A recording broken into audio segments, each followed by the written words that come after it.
Hello guys. तो आज की वीडियो में हम जो है कुछ बहुत इम्पोर्टेंट वेरी शॉर्ट क्वेश्चंस को देखेंगे, उनको पढ़ेंगे, उनको जानेंगे। और ये जो है बीए फोर्थ सेमेस्टर के स्टूडेंट्स के लिए बहुत ज़रूरी है।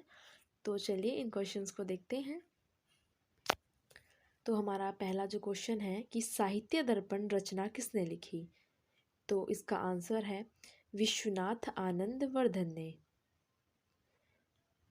दूसरा क्वेश्चन है हमारा, साहित्य दर्पण में किसकी स्तुति या फिर मंगलाचरण किया गया। मतलब साहित्य दर्पण में किसकी जो थी मतलब प्रार्थना की गई।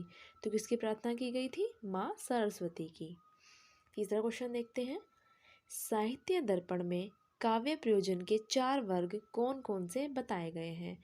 तो साहित्य दर्पण में काव्य के 4 प्रयोजन जो थे वो थे धर्म, अर्थ, काम और मोक्ष। आगे चलते हैं दोस्तों। साहित्य दर्पण किस में विभक्त है, अर्थात साहित्य दर्पण अंक में है, सर्ग में है, किस में विभक्त है। तो साहित्य दर्पण हमारा किस में विभक्त है, परिच्छेदों में। फिर अगले क्वेश्चन पे चलते हैं, साहित्य दर्पण कैसा ग्रंथ है। तो दोस्तों इसका आंसर होगा साहित्य दर्पण काव्य शास्त्री ग्रंथ है। साहित्य दर्पण में विश्वनाथ आनंद द्वारा किसकी परिभाषा का खंडन किया गया है। तो साहित्य दर्पण में जो विश्वनाथ आनंद थे उन्होंने किसकी जो परिभाषा थी किसका खंडन किया था, वो थे आचार्य मम्मट। तो इसका आंसर लिखेंगे आचार्य मम्मट की परिभाषा का। चलते हैं, छंदों में गणों की संख्या कितनी होती है। छंद में कितने गण होते हैं, छंद में 8 गण होते हैं। इसको दोस्तों याद रखना, ये बहुत ज़्यादा महत्वपूर्ण प्रश्न है। ये आपका छंदों से रिलेटेड है, जो छंदों में भी पूछा जाता है और कभी कभी ये वेरी शॉर्ट में भी आ जाता है। तो 11वां क्वेश्चन है हमारा, अनुष्टुप छंद में वर्णों की संख्या कितनी होती है। तो अनुष्टुप छंद में वर्णों की संख्या कितनी होती है। तो अनुष्टुप छंद के प्रत्येक चरण में 8 वर्ण होते हैं। याद रखेंगे दोस्तों, अनुष्टुप छंद में प्रत्येक चरण में 8 वर्ण होते हैं। उसके बाद हमारा क्वेश्चन है, आर्य छंद मात्रिक छंद है या वार्णिक।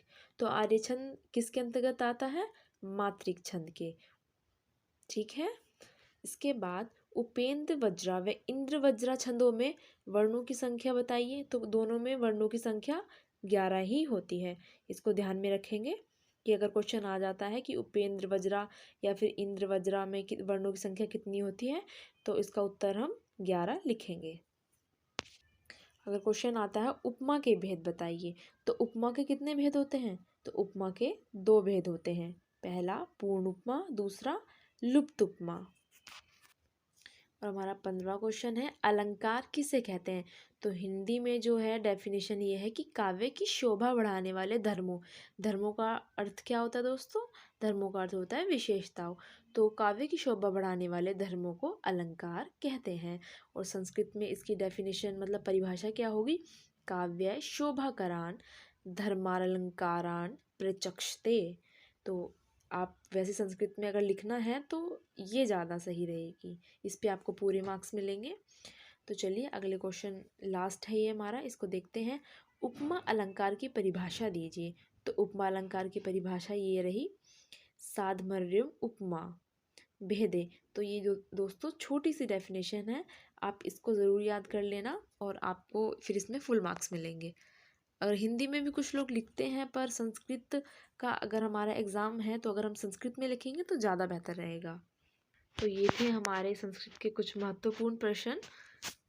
ऐसे ही और वीडियोस देखने के लिए हमें सब्सक्राइब कीजिए, हमारे चैनल को सब्सक्राइब कीजिए, लाइक कीजिए, शेयर कीजिए। और अगर आपको कोई भी हेल्प चाहिए तो आप कमेंट कर सकते हैं। Thank you.